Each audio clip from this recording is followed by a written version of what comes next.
Villa Chiara is protected from the world outside by a high stone wall and an ancient gate with the initial S swirled in iron on each wing. The dusty, sun-struck road, scarcely wide enough for two small cars to pass each other without knocking their mirrors, cleaves to the wall for half a mile. On the far side, ranks of iconic sunflowers stand at attention like stolid soldiers, indifferent to the elements, awaiting their orders. When you turn into the gates, what strikes you is that, though very near the road, the sparse yard that serves as a parking area feels private and cool. This gravel and packed dirt patch is closed on four sides. On two, gardens of roses and herbs, backed by plum and apricot trees, disperse gentle fragrances into the hot afternoon air. Parallel to the gate, the charming Limonaia stands with its back to the wall. Glass and verdigris coppered doors glint beneath the shelter of the rafters, which extend over a small stone terrace. Artfully placed hip-high pots of rosemary and lemon trees create a cool and semi-private sitting area. On the fourth side, the imposing pale pink facade of the villa closes in the drive. A graceful triangular double staircase rises from two directions to a wide landing before the arched manorial door. The villa has 3 floors. The lowest, behind the staircase, is the cantina, an unfinished space used to store farm equipment as well as wine and olive oil, both products of the property. The 2 upper levels are lined with tall shuttered windows looking out over the drive. The house isn't grand, but rather grandly substantial.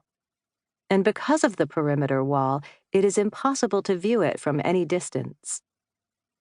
The Villa Chiara thus creates for itself an encapsulated space, peaceful, retired, without views. I arrived at Villa Chiara a week before I met its owner, Signora Beatrice Salviati Bartolo Doyle. I knew only a few facts about her. She was employed as a professor of Italian at a small college in upstate New York. When she wasn't in America, she lived in the villa with her aged mother. Obviously, she had at some point married a man of Irish ancestry. She had a grown son, David, who resided in Munich with his German wife and their baby son. She had spent some years in Los Angeles when her son was a child.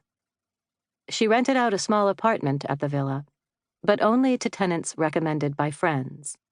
I was fortunate enough to know one of these, Ruggiero Vignorelli, who was a colleague at my own college in Pennsylvania.